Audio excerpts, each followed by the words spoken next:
You're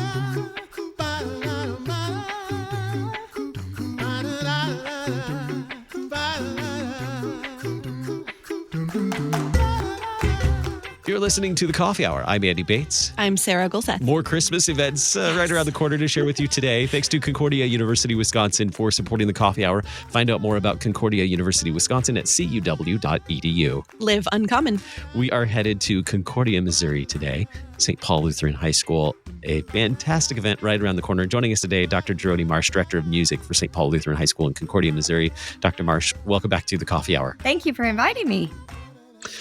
The all-time favorite Christkindlesmarkt is coming back to Saint Paul Lutheran High School.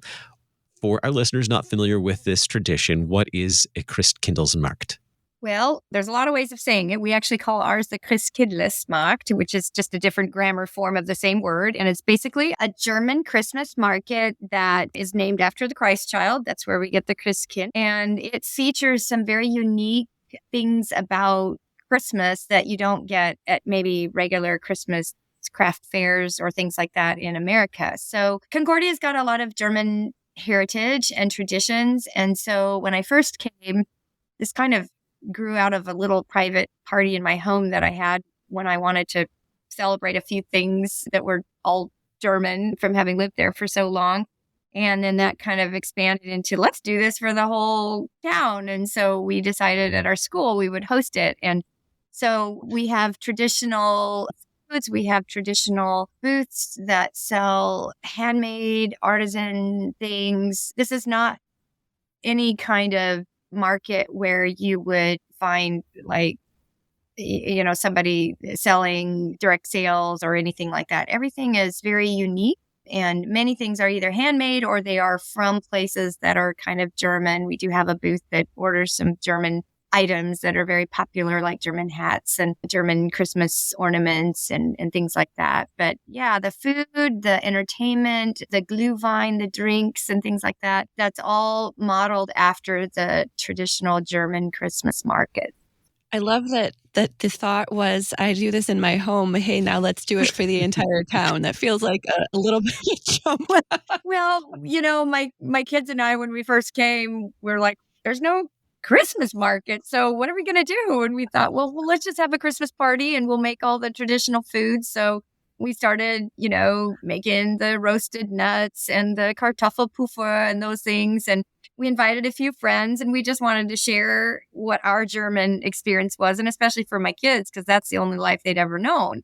So that was just kind of fun. And a few guests that we invited, they're like, this would be cool to do in Concordia. And I didn't really think about that on that level, but I thought, yeah, that'd be fun. And then all of a sudden COVID hit and we're like, we should do something outdoors. And the fall festival had been canceled. So my boss said, well, this is the year to do it because we haven't had anything. And so then that one thing led to another. And last year was our second year. This will be our third annual Christkindlesmarkt. And last year we saw nearly 2,000 visitors, and I think we're going to see more. We have around 50 vendor spots, and I think we'll probably continue to get more because last year we had a number of people who joined at the last minute. And so there, you can still do that, but now we have an early bird special.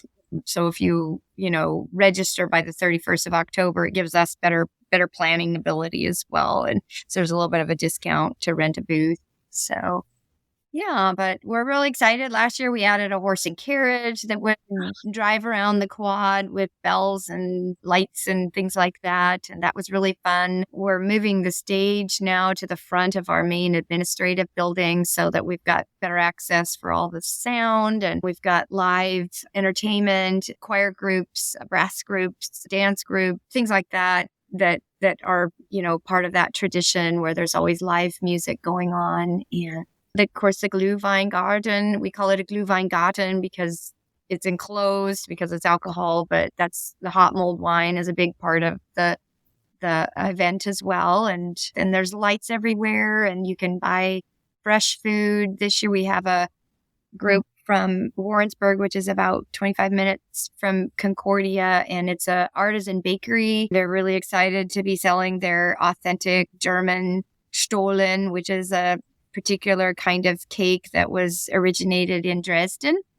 And a friend gave me some last year for the first time, and it's the best Stollen I've had since I moved here. It beats Aldi it beats it out of the park. Yeah. It's very authentic. And so they're going to be up here at the Green Truck Bakery, and they'll be selling that. And of course, we've got another guy who's been making Kartoffelpuffer, which is a great word. It's basically like fried potato pancakes that you can put all kinds of things on, everything from cranberry sauce to sour cream to onions to, I mean, Americans, they put ketchup on everything. So some people put ketchup on it, but those are really, really popular, and you get them all over the place in German Christmas markets too. So we've got that. We've got crepe, hot Kinderpunch, heiße Schokolade, which is just hot chocolate. And we've got some yummy soup.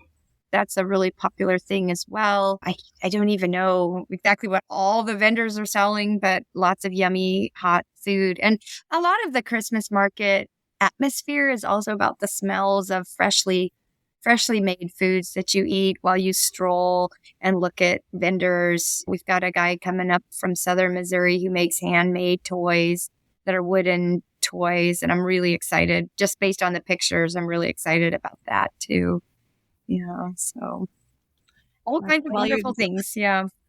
While you're talking about this, my Christkindlesmarkt experience has all been in Chicago since I lived there for so long, and I can smell it. Yeah. I can smell the roasted toasted nuts, and I can taste the Kartoffel Puffer. Yeah, like a and the mulled wine. Like, I am having this full sensory experience. Well, right you now. should come visit. Yeah. I really appreciate. You talked about this just a little bit. I was going to ask you about the ambience of this, because you mentioned this is outdoor, which I think is something very significant that's different from a lot of other like craft fairs and other kind of things that we go to during the winter because it's cold. Right. But this is outside. Can you talk a little bit more about that? The ambience, what really makes this such a really unique and amazing experience for people? Yeah, it's outdoors. And I think the fact that people get to walk around outside and, see the lights and hear the live music, it's special when you're out with nature and the trees. Sometimes there's just a little dusting of snow. It's very Christmassy. And I think that that's unusual for Americans to do something like that outdoors. Some people are like, really? But the people who come, they're like, oh, that's part of what makes it so special. And, I like to joke that I'm the authenticity police. I screen all of the applicants to see whether it's something that is a fit for a German Christmas market, because we want to make sure that we maintain that tradition, because there are certain things that just are not sold at German Christmas market. And so, in terms of wares, in terms of foods, we don't compete with the kinds of things that you eat at an Oktoberfest, for example. So we do sell beer. Casey Beer is one of our sponsors, and you can get beer at Christmas markets as well, but that's not the focus of what people buy at the Christmas markets. It's usually something hot to drink because you're outside and it's sometimes cold.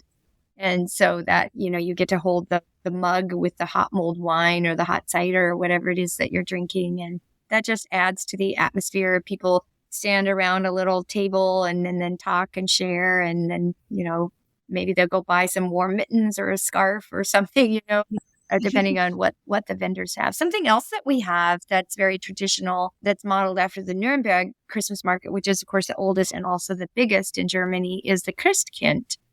And that's been something that it's really been a joy to watch children respond. It's a angel-like figure that is a young girl who's got a blonde wig, and she wears a long white kind of robe sort of thing. It's a costume that we've made, and then sort of a gold cape.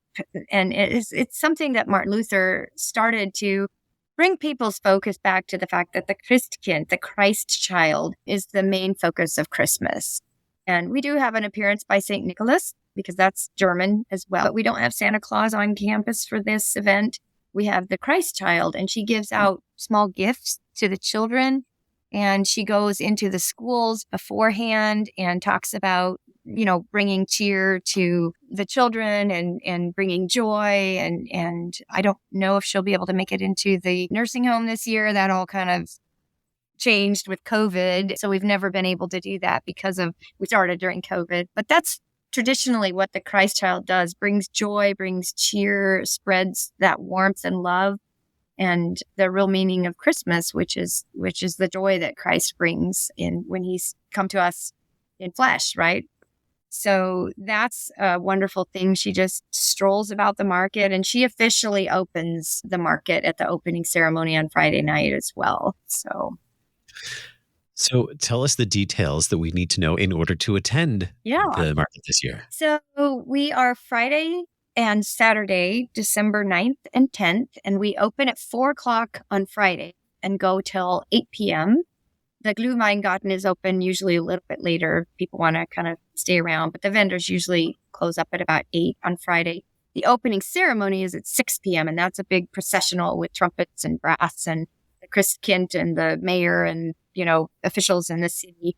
And then on Saturday, it opens at 11 a.m., and it will close at 7 p.m. on Saturday.